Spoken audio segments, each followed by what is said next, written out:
I'm Rekulwar Shubham. I secured All India rank 790 in UPSC CSAT 2023. Uh, Firstly, I'll talk about myself. Then I'll talk about uh, my journey, and also my strategy for prelims and mains and interview. Meanwhile, you can post your questions. In the end, I'll also address the questions. Fair enough. So, as I mentioned, my name is Rekulwar Shubham. I come from Adilabad district in Telangana. My optional is political science and international relations. Mm, Coming to my schooling, I've done my schooling from Jawahar Navodaya Vidyalaya and graduation from IIT Guwahati in civil engineering. It was my fourth interview, and I have uh, secured 790, which I have mentioned. So, firstly, about my journey, it has been a journey of more than 5 years. My journey of civil services preparation. I have appeared in the four interviews, which I have already mentioned. And firstly, for this credit, like for securing this rank, as my journey has been long, the credit goes to a lots of people. My parents who have been uh, uh, with me throughout the journey, throughout the failures, and then my brothers and my family, friends, and also the colleagues. As I was working along with preparation inside the UPSC coaching industry, so everyone have played their part in my journey and me securing this rank. So we'll directly move to my preparation strategy. I'll start with prelims. I have cleared all the prelims which I have appeared, fortunately. So with respect to prelims, I'll give the strategy in detail. With respect to prelims, while I'm discussing the prelims strategy, if you have any questions, you can post. So I'll be able to answer them parallelly, and any other questions which are left, I'll discuss in the end. Right. So coming to prelims, I'll talk about primarily, firstly, starting with the resources. I've done coaching from Vajiram and Ravi Institute in Delhi. So the class notes were my primary sources for polity, economy, geography, and history, modern history, and art and culture. I had the class handwritten notes, which were my primary sources for all the core subjects for both prelims and mains. So apart from these, what other sources which I have referred for the prelims? For polity, Lakshmikant, and for economy, I have read both the NCERTs, the 11th and 12th, the macroeconomics and also the microeconomics. For geography, NCERT is sufficient, and for some topics, you can also read the GC Leong.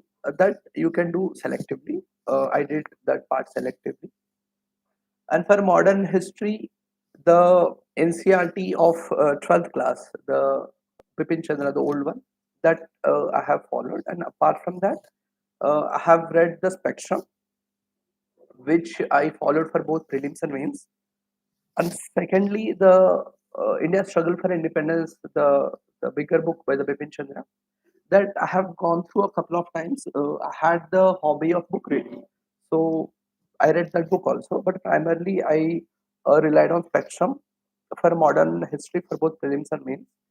For art and culture, apart from my class notes, the Nitin Sangwan sir's book that I referred for both prelims and mains. But again, here you have to do the selective reading because the book is too bulky. So you have to identify the demand, and then you have to read selectively the chapters. Right. So firstly, these are the sources. Then the second thing with respect to the prelims is the proper analysis of the previous year's questions. I've done during my first attempt. I have solved almost 15 years of previous year's questions of the prelims. This I firstly did topic wise, not year wise. Right. For example, there are many published publishers who publish this 15-year or 20-year solved PYQs of prelims. So these I followed, and they segregate the questions topic wise, syllabus wise. This will help you understand what kind of questions UPSC asks, whether it is the core conceptual topics. For example, in polity, you have the topic of uh, the legislative and the executive and judicial bodies at the state level and the national level. So when you see the questions in the last 15 years, you will get an idea on what type of the questions is UPSC asking. So you can prepare accordingly. So this is the most important part, properly solving the previous year's questions and also analyzing each topic. That will, how that will help you, I'll tell. Mm, so this I did properly. This you can do for 10 years. Start with 5 years and then do for the 10 years. Then if you have, you can go back to 15 years also, and that benefit that will help you. But 5 to 10 years is very beneficial. So right. So when you do a previous year question analysis, um, this is the second part after going through the basics. The when I say basics, the core part of the four subjects, that is polity, economy, geography, history, which includes art and culture also. Firstly, you will go through your found basic notes, class notes, and the sources which I mentioned. When you are having a good understanding of these basics, you can do the previous year's questions. Don't do PYQs before finishing the primary material, because you will not be able to understand, right? So finish the primary things first, then do the PYQs. After that, for current affairs, I used to follow the Vision IAS magazine, the monthly magazine, and also the PT 365.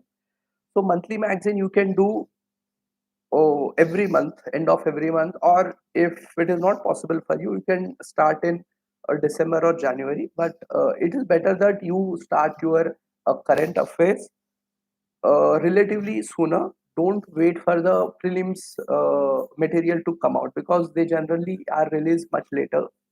So you will not find time to revise multiple times. And if you see the pattern of the prelims paper, current affairs play an important role.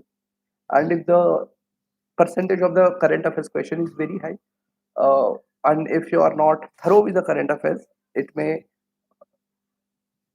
so you may miss the, right, like you might find it difficult. So it's better to start the current affairs in like October, November, or December, during these times, where you will pick up the monthly magazines and you will start studying them. Here you have to do current affairs 1 year before the actual prelims examination. Like the if the prelims is in June 2024, so you have to do from June 2023, right? That is sufficient. 1 year current affairs are sufficient, and you can pick up any institute's current affairs magazine, uh, because they'll cover, they pick up the sources from multiple, uh, they cover the news from multiple sources. So the magazine would benefit more rather than we doing the current affairs notes on our own. And coming to the reading of newspaper, that I'll deal later. So once the current affairs is done and the PYQ analysis is done and your primary, like you have covered the basics of these, the major subjects. After that, uh, within the current affairs, which sections are more important for prelims? See, for polity, mostly the questions come from the static part.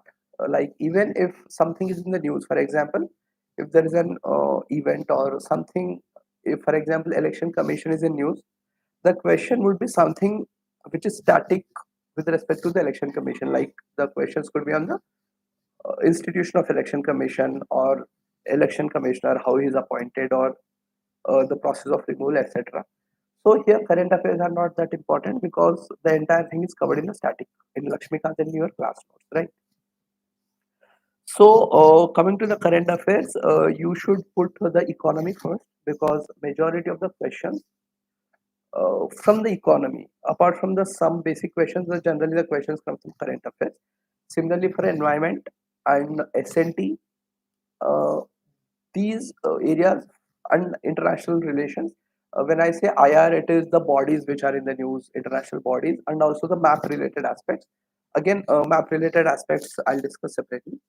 So these you should prioritize, and the polity section you can do at the later stage.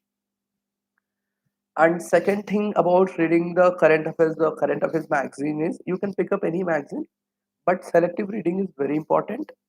Firstly, if you pick up the environment or SNT current affairs magazine for the prelims, these are very bulky because the current affairs in these environment and SNT sections are very like every day something new is coming, or in environment there are conferences or there are many meets or different funds which are created, right?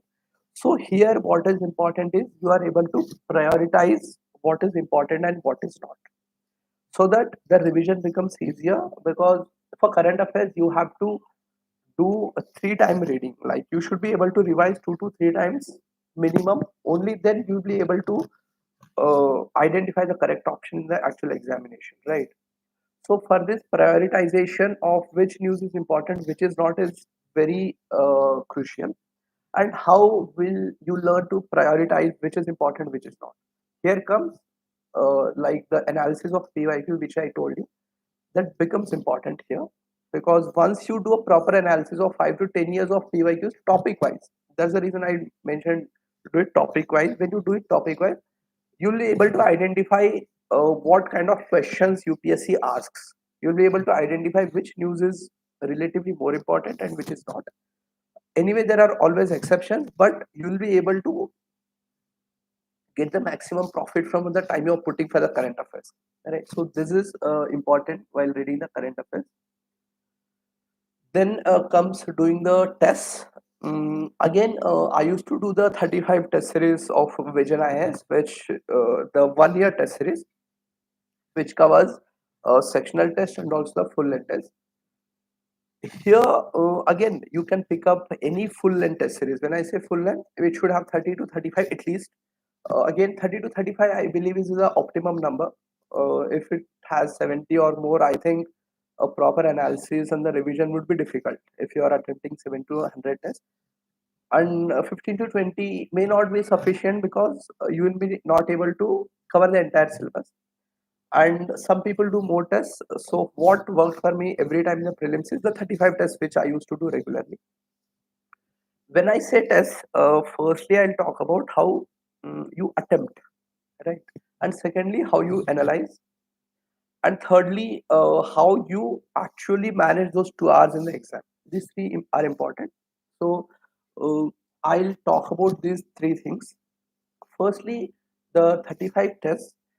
Again, if it is your first attempt, you can, like, let's say the prelims is in June, like it is this time.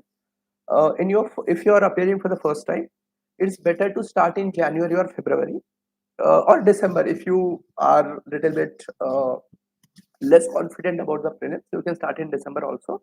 But that is fair amount of time, like December to Feb. If you start during that time in your first attempt, like when I say start giving tests, preparation you start beforehand only. You can do on your own or through coaching, that we'll discuss. But giving the prelims test, you should start in December, Jan or Feb. That depends on how confident you are. If you are giving the first attempt, these 3 months anyway you can start.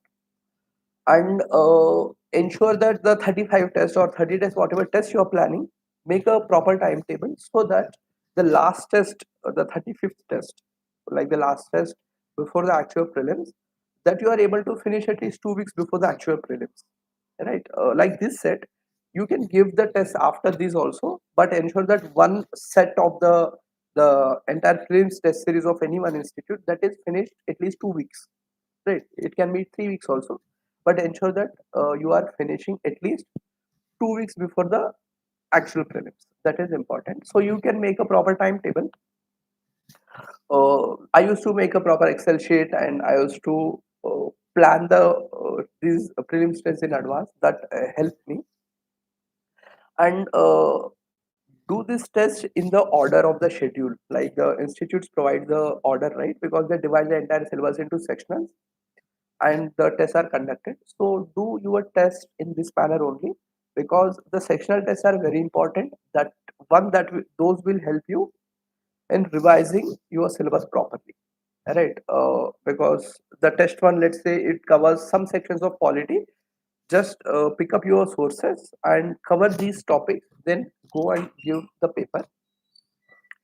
The prelims, the sectional test when you do, so after finishing that syllabus you can do give the sectional test of that particular test.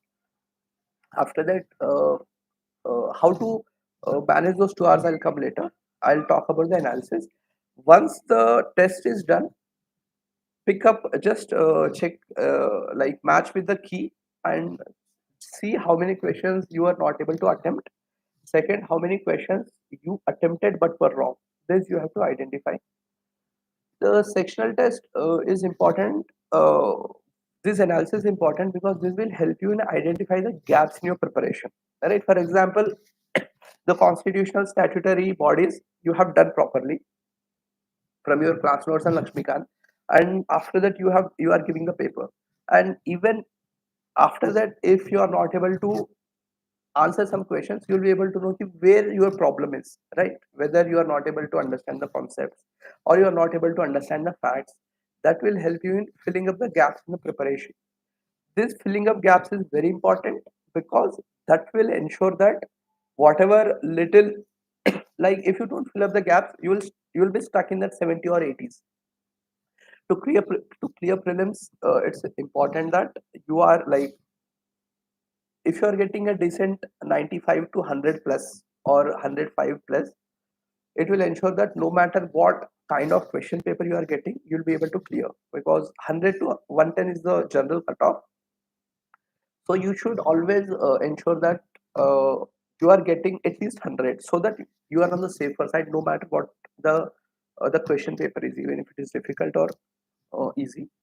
So filling up the gaps in the preparation is important. So when you do analysis of the sectional test, note down if there is a new topic entirely which you have not read earlier. For example, while doing the test of polity, if you come to a topic called consultative committees, let's say you have never read that, so note down that topic separately.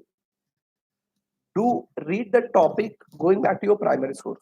Don't just read the solutions which the institute provides, right? And for some areas where you have attempted and you have read also previously but you are not able to give the correct option, here you just need to read the solution which is provided by the institute. You can note down if there is something new here, you can note down your in your class notes or somewhere, and you can finish it. But for those areas which are entirely new to you, for those you have to go back to your primary sources and read about that in detailed manner. That is important. That will help you fill the gap. So this you have to do for all the sectional tests, and don't do the full length. When I say full length, the tests which cover the entire syllabus.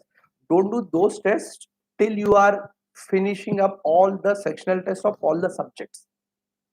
What happens if you do all the polity sectional tests, then if you think I'll give a full length test of the full syllabus, you will find that there are many areas where there are gaps in your preparation. You will get very low marks, right? That will hamper your confidence.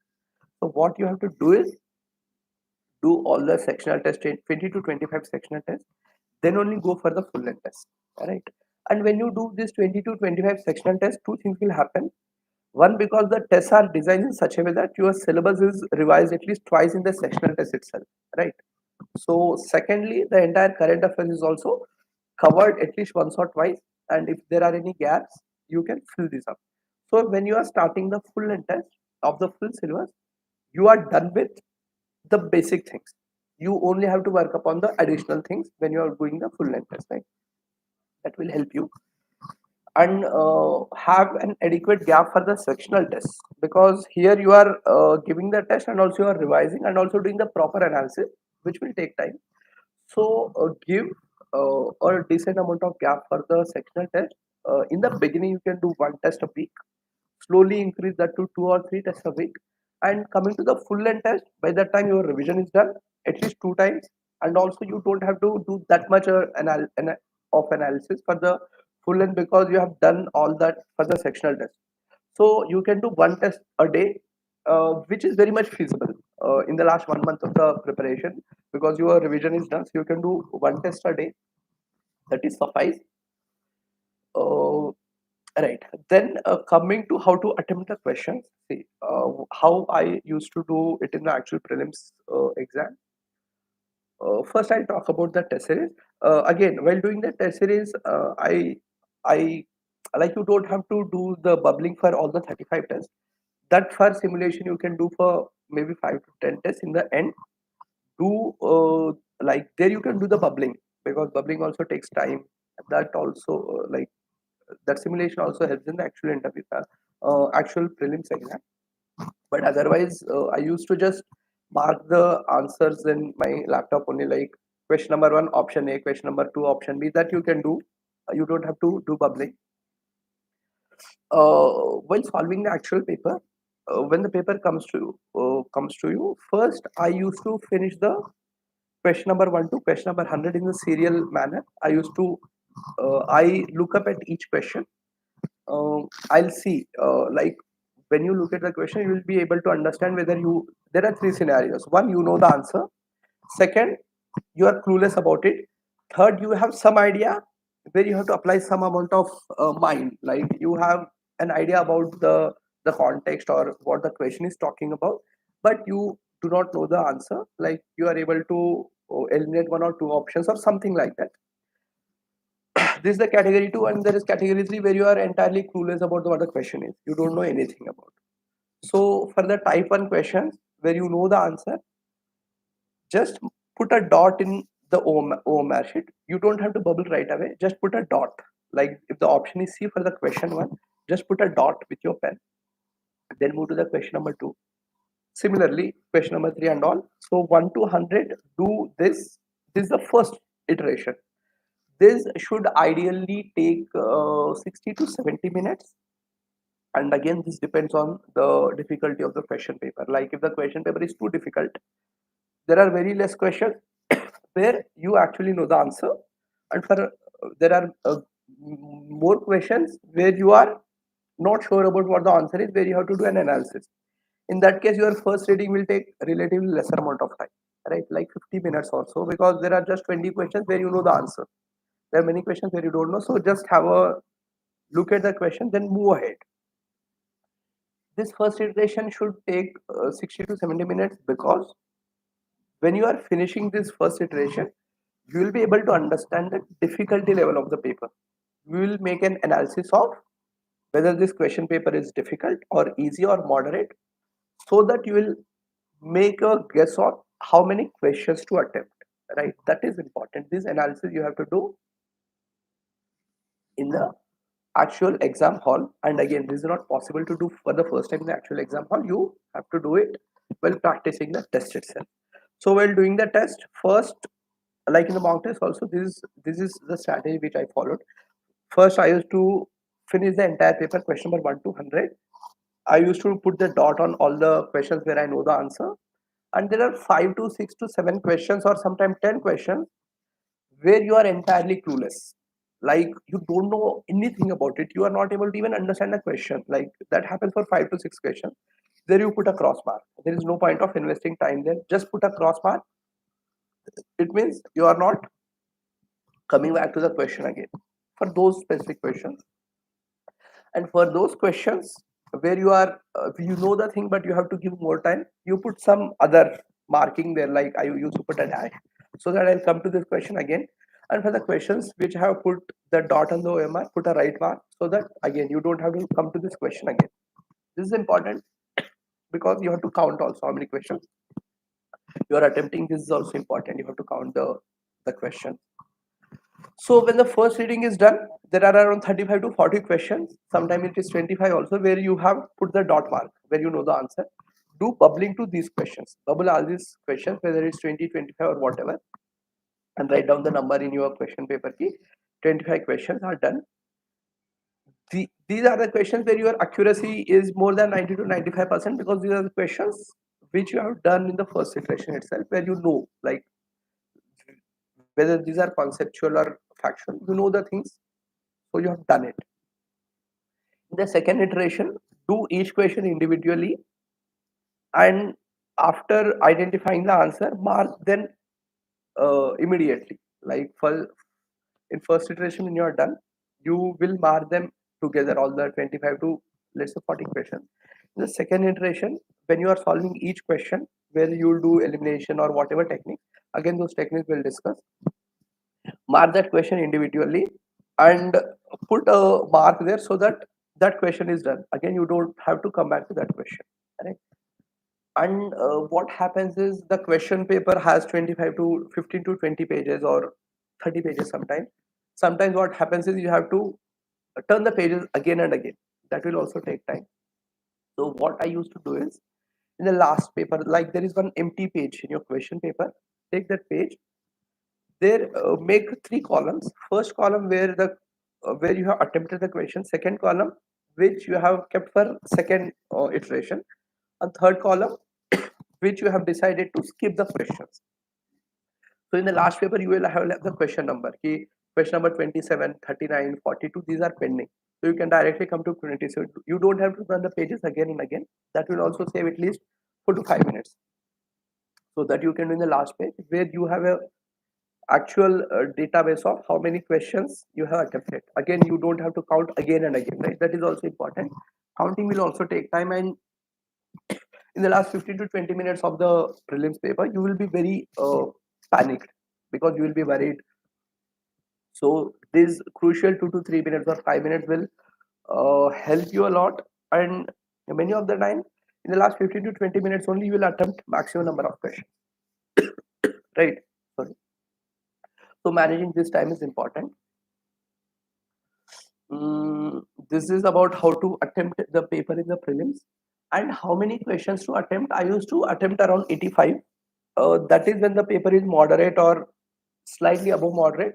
If it is really tough, sometimes I used to attempt 77, 78, 79 also. Here, what is your, see, 80 to 85 is a decent number. Some people do 95 also, but I believe when I feel the paper is relatively easier for me, I think I attempted 88 and 89.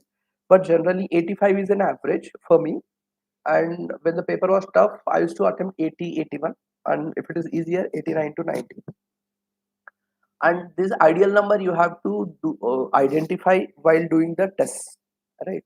After doing a test, when I say analysis, you have to, the thing which I already mentioned, identify the gaps in your preparation. And apart from that, uh, while doing analysis, identified your accuracy rate in the questions of first iteration.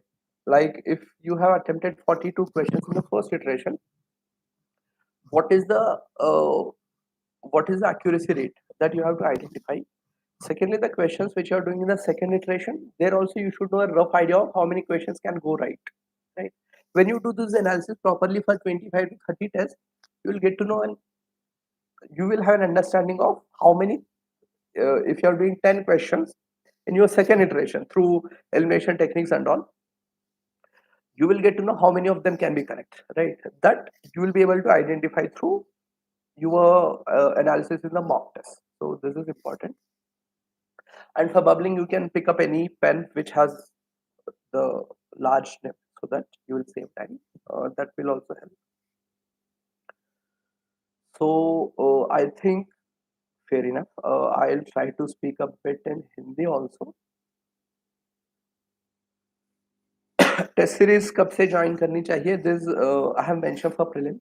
Uh, like, if you are attempting for the first time, December, January, or February, based on your confidence level. If you are less confident, start in December.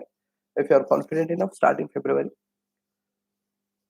And for successive attempts, see, 2 months are sufficient. If you have done prelims preparation properly for the first time, doing the PYQs and analyzing the PYQs, and also doing the basics right, in your subsequent attempts, if you are planning second or third attempt, 2 months is more than sufficient to give the test and all, because you don't have to do any new conceptual reading, right? You just have to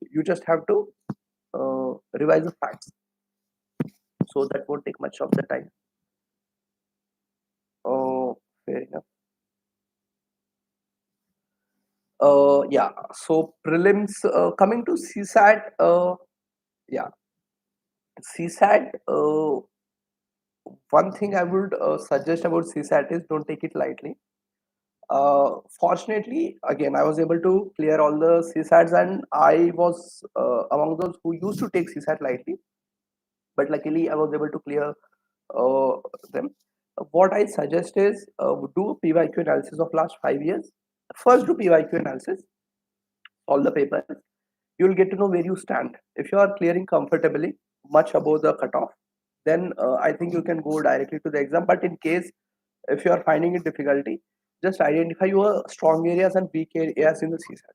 Number one, when you identify your strong areas and weak areas, again in CSAT you just have to get the cutoff right, that is 33%. What you can do is focus on your strong areas. You don't have to do entire paper, right? Focus on your strong areas and prepare them so that you solve the paper. But also give a bit amount of time on the weaker areas also, because for example, maths is your strength. You have done only maths. But in the actual prelims paper, what if the maths portion is very tough, like it happened the last prelims, and then you have to rely on the comprehension and all. So ensure that you are prepared for all the scenarios. Because one thing about the UPSC preparation, if you have seen it, is there are lot of uncertainties, and there is lot of unpredictability. So you don't want to add one more unpredictability by not preparing for the CSAT, right? So that you have to do. And secondly, while attempting the paper also, again ensure that you are able to finish the first iteration in first 60 to 70 minutes. This is important because you'll be able to understand which portion you have to focus on. For example, generally I do maths, but in the last prelims, after 1 hour, I was able to make an analysis. Okay, maths is tough. Then I did only English comprehension, so I sailed through. So that you do this analysis and you uh, course correct your strategy within the exam hall, you have to finish first iteration in 60 to 50 to 70 minutes, right? That again depends on the difficulty of the question paper. So but again do some 5 years PYQs are sufficient for CSAT. Do some test series of some institutes, or you can do the PYQs only, but go prepared for the CSAT.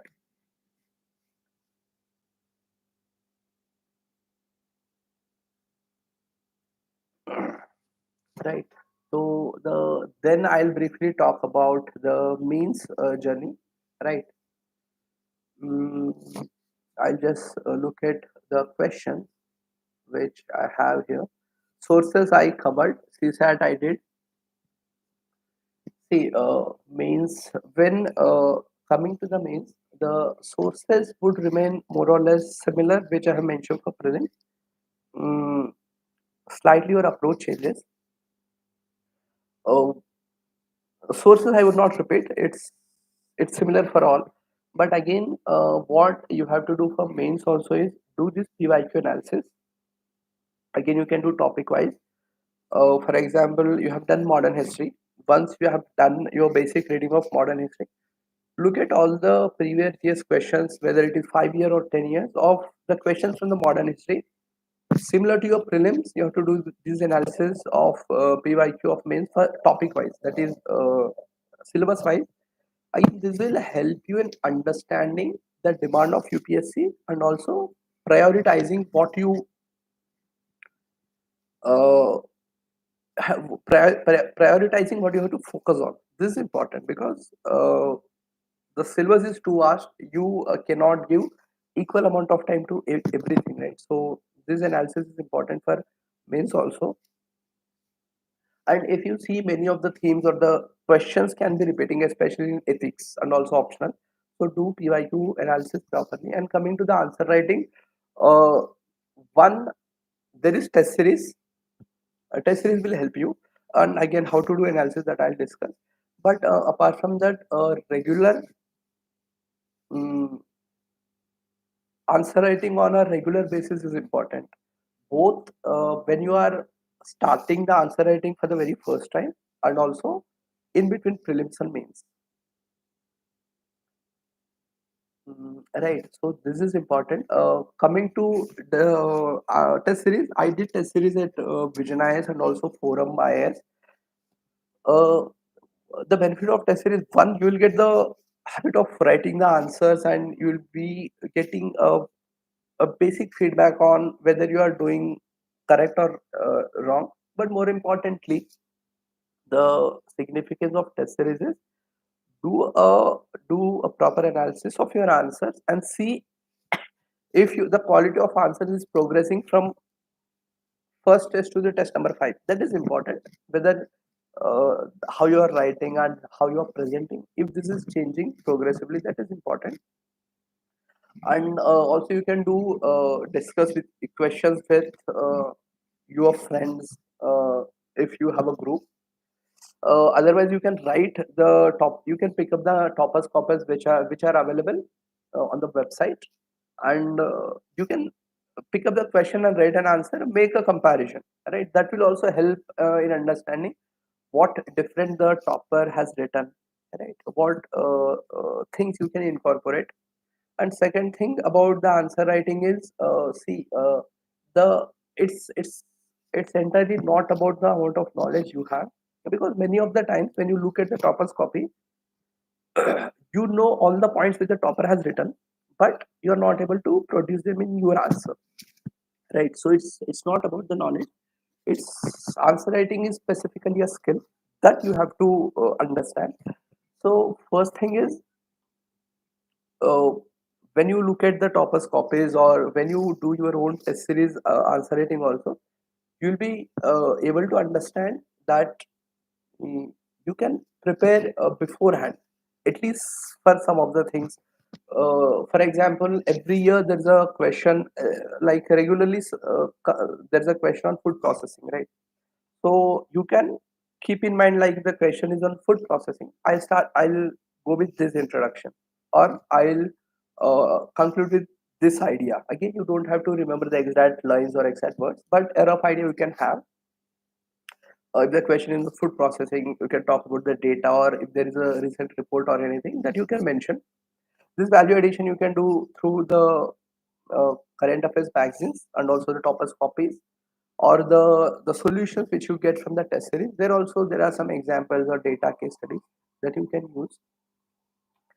And secondly, make a list of this additional points which you are going to write, right? For example, if there's a question on electoral reforms or criminalization of politics, you should have some data or working of parliamentary, how the parliament is functioning. You should have some data on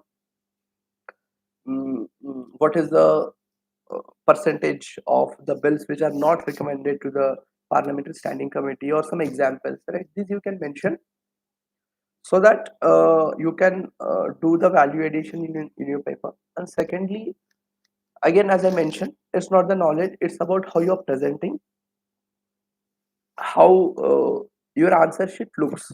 That also plays a very important role, right? Because if you're writing some point, the evaluator should be able to look at it and identify that he has addressed this particular part. Because when you are giving your answer script to a particular mentor or a particular friend, he or she'll be looking at every aspect, but that is not something that happens in the actual evaluation, right? Because for them you are like just any other guy, so they'll not pay special attention to your answer copy. So it's your duty that you ensure that the evaluator's job is easy and he or she is able to see and understand uh, whether you have understood the demand of the question and you have answered the question or not, right? And coming to the subheadings, try to use the wordings in the question itself.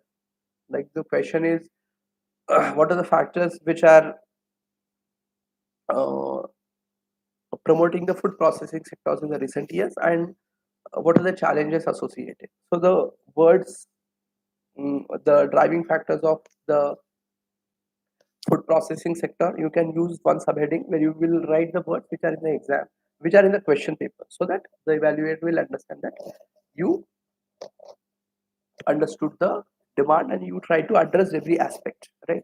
So that will help. Mhm, right. And answer writing, when to start? See, once you are into the preparation for 3 to 4 months, by 3 to 4 months, you will get a rough idea of basics of all the subjects, and I think that is an ideal time to start answer writing. You can do one question a day. What you can do is, first read the question, then read the content about that particular topic. Then you write the answer, because if you do not have the content, there is no point of writing the answer. So pick up the question. For example, if the question on, let's say, the contempt powers of the Supreme Court, read the question, then read about the topic, right? Don't read the answer of or the solution which is provided, but read the topic from your primary source, then try to attempt an answer, because here you are not testing your content, you are testing whether you are able to understand the demand of the question, and second, whether you are able to articulate the answer properly. So that way you can do one question a day. You can do from maybe let's say 3 to 4 months after your preparation. If you're starting preparation in June, July, September, October is a decent time to start one question a day. And when you are completing, if you feel, again, the full length test is not really necessary before the prelims. You can do that after the prelims only, but one question a day is sufficient. And if you are completing a syllabus of a particular subject, then you can pick up the full length paper of 3 hours. You try to attempt the questions. Again, in the beginning, do not pay importance to the time, because you have to work on one thing at a time. So primarily, in the beginning, your focus should be understanding the demand and articulation and presentation. Time you can do at the later stage, right? So that way you can, if you want to work on everything at one go, it would be really difficult. So first demand, then articulation, presentation. In the end, work on the time. When you are done the basics, then try to finish the question in a faster manner, or how many words to write in a particular answer, so that you're able to finish the entire paper. And about finishing the paper, this is also important that you keep the track of your time throughout the 3 hours, right?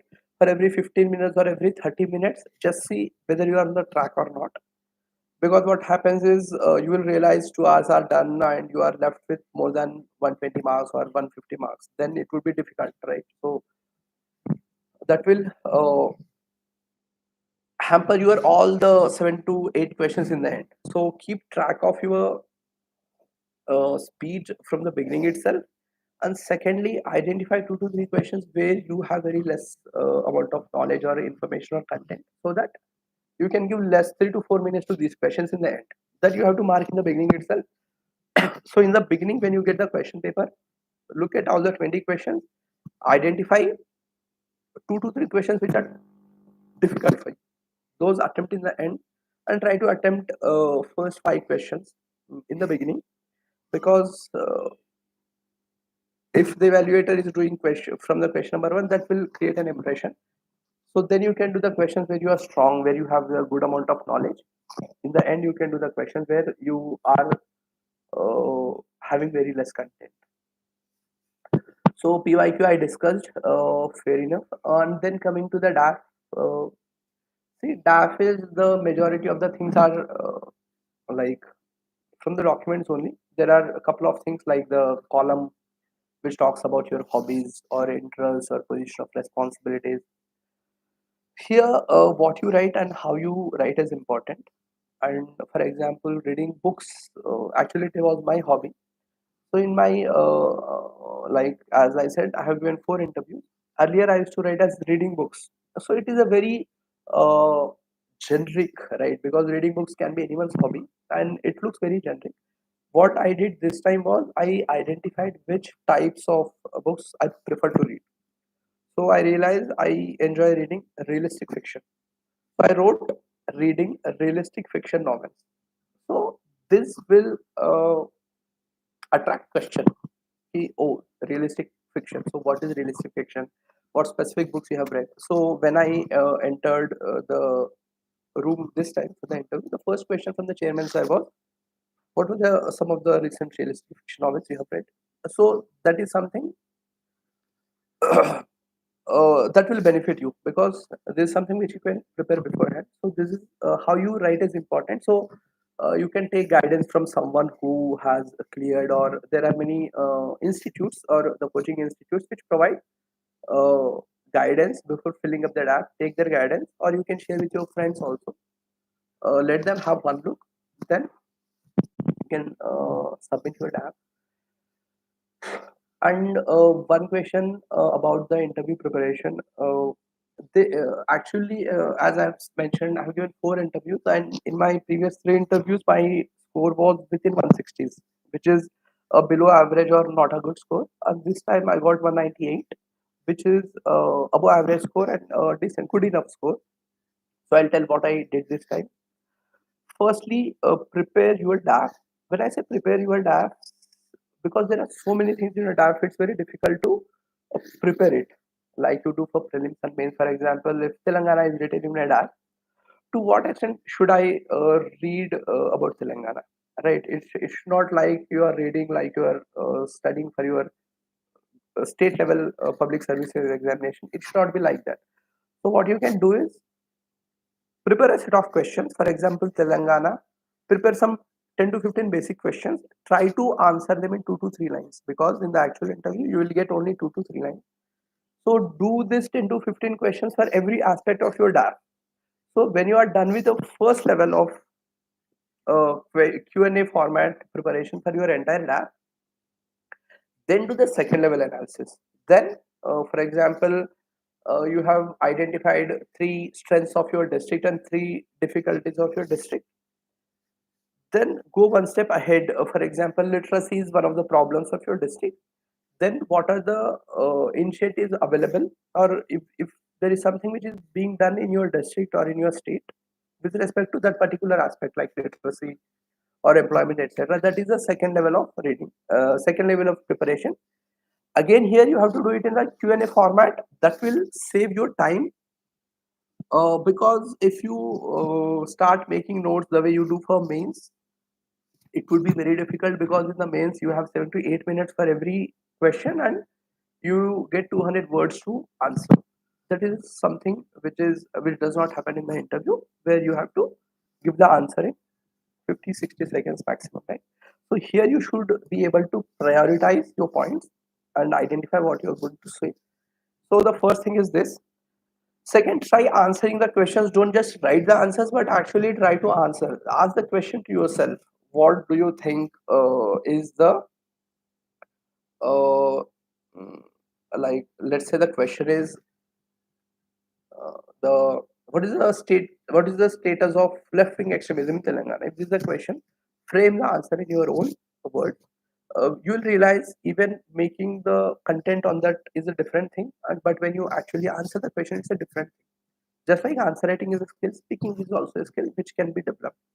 Second, I used to do. We used to have a group, like we have. I have joined the interview program in Study IQ, where we were made into a set of group based on our optional or other factors. 5 to 6 members, where we used to conduct the Google Meet session every day evening, where we used to discuss this Q&A, primarily the current affairs and also the DAF related questions. That will help you, because if I ask you about the Russia-Ukraine conflict, you might know the every aspect of it. You can speak for 10 to 15 minutes on it. But when I ask you a particular question on why Russia has actually attacked Ukraine, you should have a prompt answer where you are able to summarize in 2 to 3 sentences. So when you do the group discussion, that will help. Everyone will try to give their answer. Finally, you collectively come to a good answer. And this will also help you to face the questions which are not prepared. Right? Like when I say the questions which are not prepared, the questions which you know the thing but you have not prepared the answer, you can frame the answer in the interview itself. That you will develop through this discussion, because this is something you do practice, right? And if you don't know the answer, it's perfectly fine. They'll not, because this is not like mains where if you are not attempting a question, you are going to lose your mark. That is not going to happen. You just have to, you just have to answer. See, to get above average marks, there are 2 to 3 questions where you do above average, where you do exceedingly well, and that will create an impact. And when you enter and when you leave, again, when you are entering, you'll be little hesitant. Just take a deep breath, and the board will try to calm you down. And after first and second questions are done, automatically you will feel the confidence, right? That will reflect in your answers.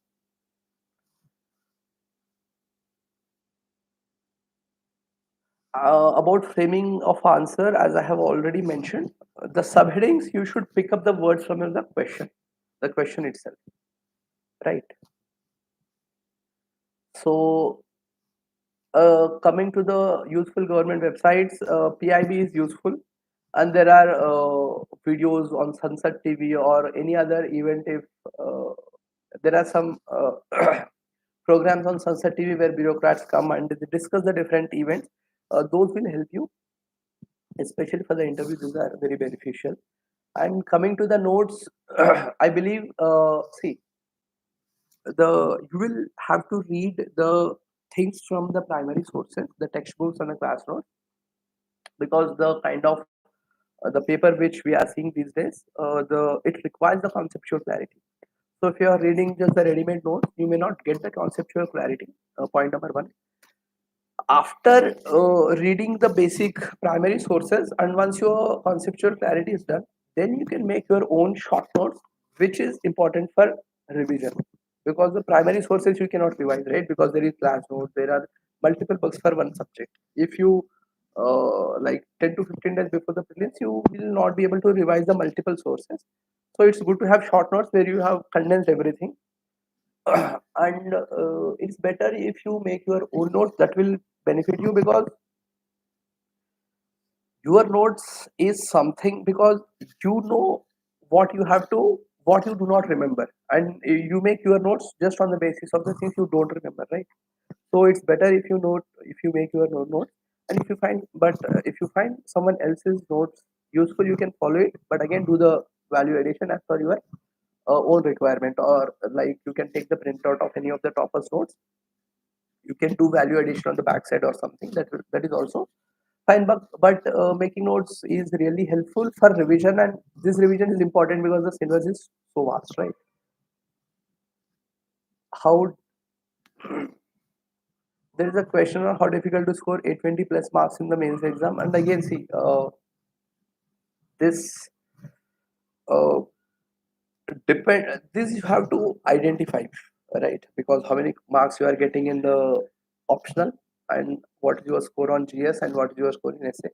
These you have to segregate, and then you will be able to identify how will you get 820 marks, right? uh, like, if you are getting 120 in SA or 130, you have to get around 700 in optional plus GS. So that way you have to identify, like, if you are trying to get 420 to 440 in the GS, which is a very good score. So if you target 820 directly, it's difficult. So make the target subject wise. Identify which GS subject is your strong, which general studies subject is your weak. So, for example, GS2 and GS4 can be the strong areas, because many of the things can be predicted or planned.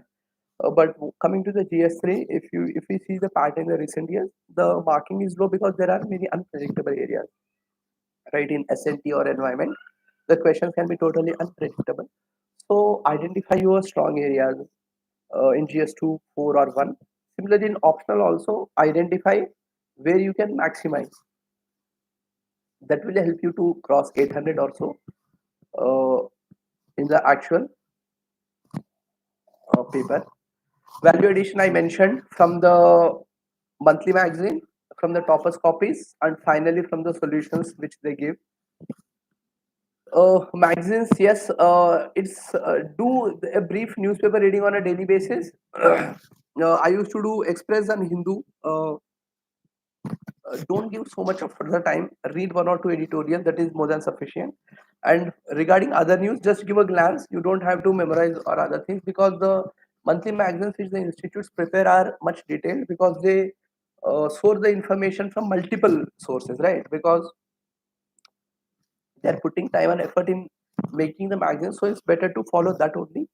But reading newspaper is important, because you will get a clarity on the things which are happening, and also you will get an understanding by reading the editorials. This is important, because the questions would not come directly in the mains or prelims, where your conceptual clarity is tested, and also in the interview. So reading newspaper is important to get a clarity, and for interview it is must. Reading 2 to 3 newspapers is very important, especially the editorials for the interview, right? Current affairs, I mentioned magazines and newspapers. And also for the last two mains, I took the classes, the current affairs classes from Dipin sir also. These are also very helpful. Ethics strategy, for ethics, I took the Piyush sir classes at IS Hub for both ethics and essay. And I believe those helped me. I got 115 in ethics and 100 in essay. I don't know, 100 is not that that good score, but I think it's a decent score. In the last attempt, I got 120, again through the guidance from Piyush sir. That helps. And ethics also you can do from him. That is what benefited me. How to identify the important topics in the newspaper? Same, the thing which I mentioned, the PYQ analysis. You will be able to understand the demand of UPSC and identify the important thing. Plan B, C. The journey of UPSC is so uncertain and so unpredictable. It's good to have a plan B. Like, again, it's not, when I say plan B, it's not that you have to do along with your preparation, that you are not able to give your full time to preparation or full effort to the preparation because of some plan B. That is not what I mean. When I say plan B, just keep in mind that if you are not able to clear by this year, you will pursue this alternate career. That plan B you should have.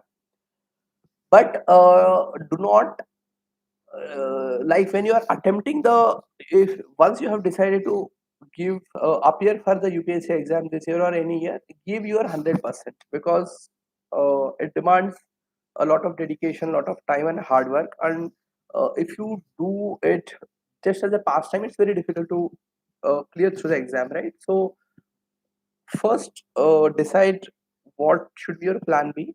Yes, keep that aside, but when you are giving the paper, giving your full is very important.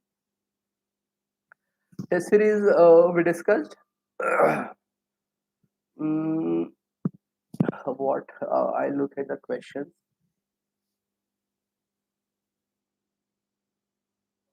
Interview experience, it was mostly from the DAF, from my hobby, which was book reading, and also from my graduation. I did my graduation from IIT Guwahati, so there were a couple of questions on the Northeast. Again, these, I was lucky enough that I was prepared with these questions. Those helped me.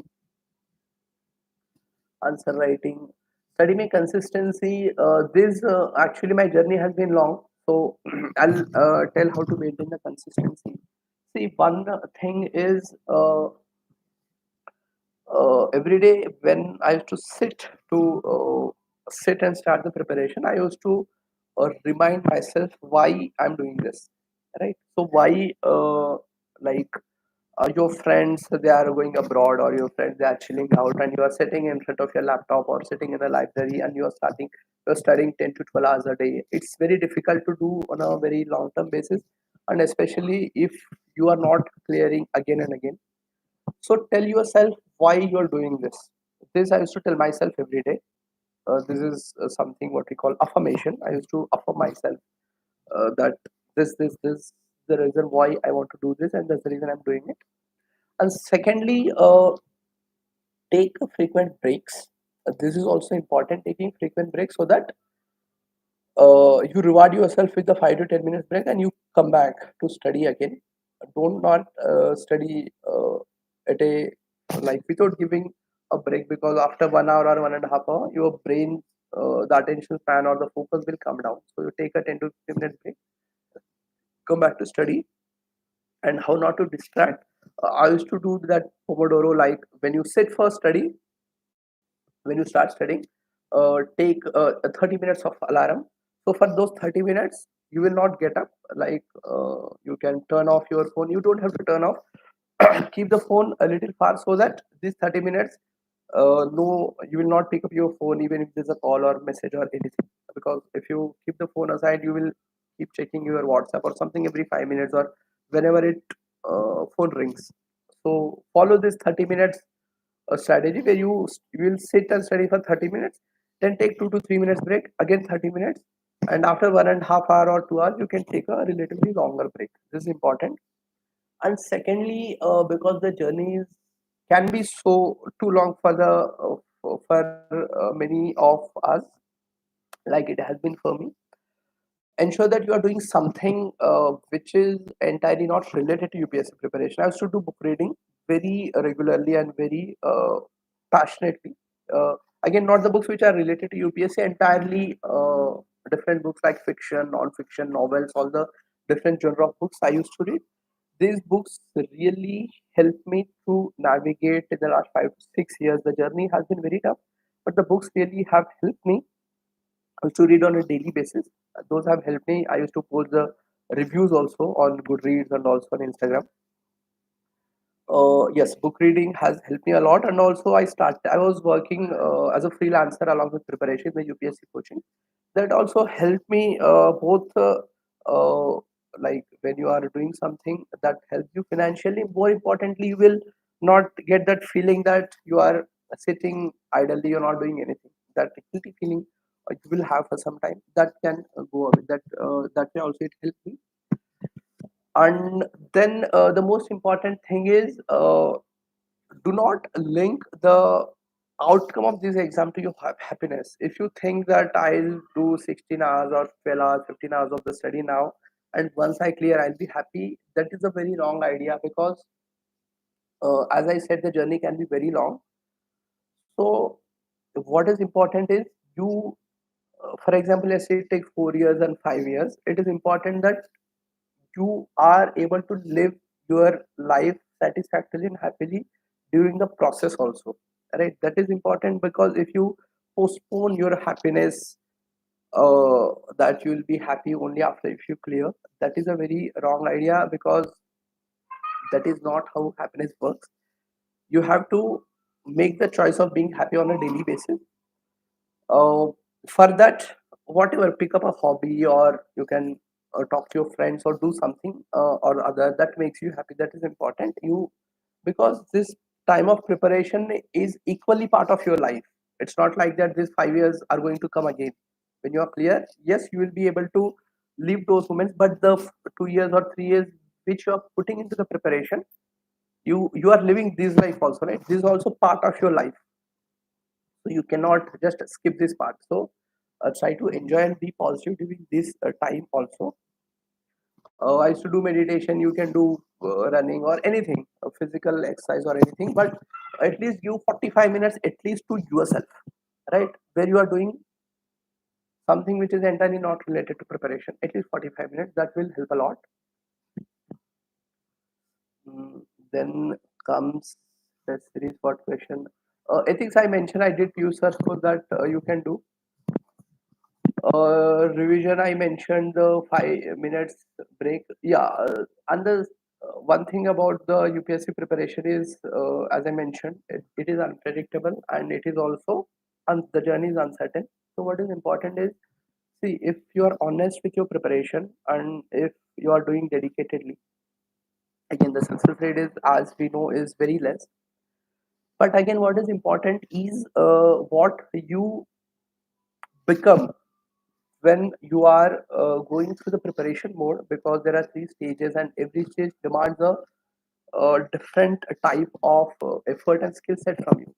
So when you are doing this preparation honestly, trust me, even if you don't clear, let's hope you clear, but even if you don't clear, what you become is the gift you are getting actually when you are going through the process, and uh, that is more important. And once you go through the process, once you uh, pass through this journey of preparation, you will realize that even if you don't clear, no matter which field you are entering or no matter what you are doing in your life, you will be a happy person, and the journey itself will make you more resilient. It will make you more confident. It will give you more clarity to you on what you want in your life, right? And you will become more empathetic. That will make you a better person for others. This I'm telling from my personal experience that I have seen failures for 5 to 6 times consecutively, and this is the first time I'm seeing my name in the list. So uh, actually, I'm more grateful to my failures, which made me what I am today, because I know throughout these failures I was growing as a person, and that is more important than, yes, clearing the exam is important, but in uh, sometimes you might see where even if the people who clear the exam, they might also not be happy, right? So if you draw two circles, realize that the circle of happiness is not linked to the circle of the outcome of this exam. So you will be happy irrespective of whether you clear this exam or not, if you work on yourself, if you start being positive, and if you love yourself, because your first priority should be your own happiness, right? So that is the important thing. I think I was able to um, answer majority of the questions. I'll see average time required to cover entire GS syllabus with respect to minimum current affair reliable sources. Yes, average time required is, see, 1 year before the prelims. I think if you start, you'll be able to cover the basic syllabus for both prelims and mains, including the current affairs. So ideal time is 10 to 12 months before the actual prelims, because between the prelims and mains, you will do the time for the answer writing or validation, etc. So if you start 1 year before the prelims for GS and optional, that is sufficient. NCERT is essential for initial start. Yes, the 11th and 12th NCERTs, these are sufficient if you start, but sometimes for some things you will not be able to understand from the NCERTs of 11th and 12th. For those, go back to 8th, 9th, 10th, whichever you find suitable, but otherwise 11th, 12th is sufficient. Essay, you don't have to prepare the content individually, but you can do practice of essay, and the content of GS you can use. What you can prepare is prepare introductions and conclusions. Like you can do prepare 7 to 8 or 10 to 12 anecdotes or stories or quotes. And again, if you prepare 10 to 12, these you can use in almost every essay or every topic. Like if you do something on education, that you can use in social justice or women empowerment, etc. So 10 to 12 are sufficient. This you can use in introduction and conclusion. This is important, but because if you start preparing an introduction in the actual paper, it is very difficult to write an innovative uh, or an introduction that fetches more marks. That you have to do beforehand, that you can practice in the tests and you can take the feedback. But preparing this introduction and conclusion is crucial for essays.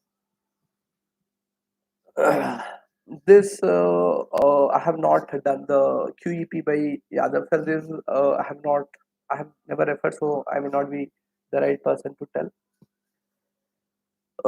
Yeah, I think I covered most of the questions. Mm, fair enough, fair enough. If Hindi literature, no, I do not know. Okay. Firstly, as I was telling, na, when you are honest about your preparation, the failures do not matter. What matters is what you become. As I said, I used to read books regularly. There's one quote which I connected. I used to a quote that I felt. Uh, I used to connect it to, like, there is a quote by Murakami. He's a Japanese author. He says, "Once the storm is over, you won't remember how you made it through, how you managed to survive. But one thing is certain: when you come out of the storm, you won't be the same person who walked in." That's what this storm is all about, right? What you become through the journey, that is more important, and what you learn from your mistakes or from your failures, and the person you are becoming through this journey is more important. That will make you a happy and successful person, no matter which field you enter, even if you clear or don't clear this exam. I believe that is important. Fair enough. I'll wait for one more minute. If you have any question, you can post here. Then I'll end the discussion.